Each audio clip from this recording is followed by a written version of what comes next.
Ini adalah cerita yang paling senang kami hadirkan di kalangan kaum preman. Hei preman, dengar kisah ini. Lihat, ini kisah indah.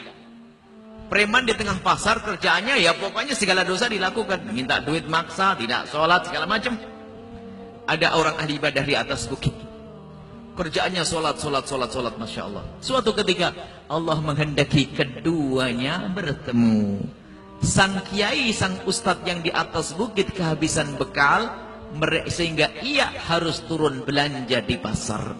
Yang di pasar si preman itu ternyata tiba-tiba tergerak hatinya ingin naik ke atas bukit ketemu sang kiai.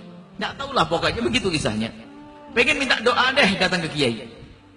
Berjalanlah sang ustadz dari atas bukit, sang preman dari bawah. Mau tidak mau mereka berpapasan di tengah jalan setapak. Bukit zaman dulu adanya jalan setapak. Kalau sudah jalan setapak harus ada yang mengalah. Kalau nggak ada yang mengalah nggak bisa berjalan. Sang preman di saat melihat sang kiai yang ada kekaguman karena mendengar tentang kesolehannya. Dia ahli ibadah di atas bukit. Di saat melihat sang kiai dia terkagum begini, terduduk di jalan setapak. Dia preman, tapi tiba-tiba ada kagum di dalam hatinya. Allah yang menitipkan kekaguman di dalam hatinya. Dia duduk di jalan setapak, tidak bisa berucap sepatah kata, hanya memberikan isyarat dengan tangannya, silahkan, sambil minggir di jalan setapak. Lalu memberikan jalan kepada sang kiai, memberikan isyarat dengan tangannya, silahkan kiai. Sang ustadznya langsung melangkah dengan kesombongan. Oh iya, pantas wong saya ustadz dipersilakan. Iya, melangkah begitu saja.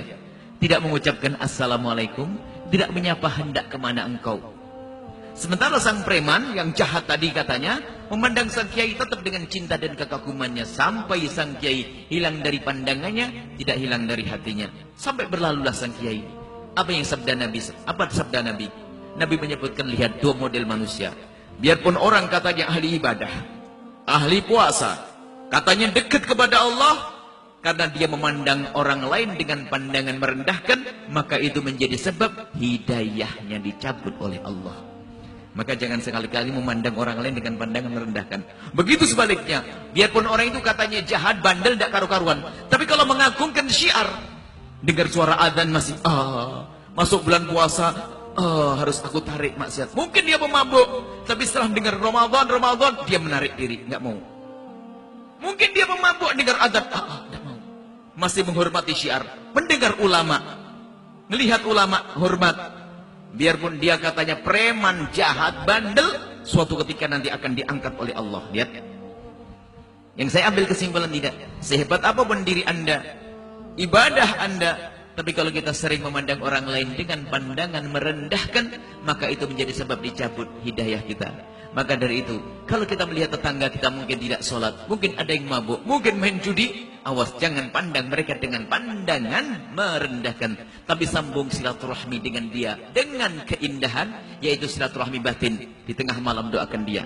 Jujur sekarang, kalau Anda mendengar tetangga Anda sering mabuk, pernahkah Anda waktu tahajudan Anda doakan dia? Atau hanya marah dok karena sombong kita, itu ganggu pakai grang-greng, gitaran segala macam lah. Lah kok Anda pakai emosi? Pernahkah Anda doakan dia yang katanya mengganggu Anda? Pernah atau tidak? Anda jangan sombong dengan ibadah Anda. Nah ini, kita jangan sombong dengan ibadah kita. Pernahkah kita mendoakan? Mungkin kita lewat di gardu, lalu ada anak main judi. Pernahkah kita mendoakan? Bahkan mungkin pernahkah kita menitikkan air mata? Karena dia adalah orang tidak sholat. Misalnya di tengah malam kita habis pengajian seperti ini, kita naik mobil, tak taunya di mana, di alun-alun mana, stasiun mana, mohon maaf ada perempuan yang dia menjual diri, anggap pelacur lah, lalu melambaikan tangan begini. Anda tahu bajunya seronok ini. Waktu Anda melihat dia, apa yang ada di hati Anda? Mungkin karena Anda seorang yang soleh-solehah dari majelis, lalu berkata, kasihan malam-malam begini, astagfirullah, astagfirullah. Hebatnya pakai astagfirullah. Astagfirullah merendahkan. Siapa di antara kita yang di saat melihat perempuan semacam itu? Siapa di antara kita kalau melihat perempuan semacam itu yang melambaikan tangan di tengah malam ngajak berzina? Siapa di antara kita di saat melihat orang seperti itu lalu menengadahkan tangan dibarengi dengan tetesan air mata, ya Allah, itu umat kekasihmu Nabi Muhammad, ampuni dia. Ayo. Mana? Siapa yang seperti ini?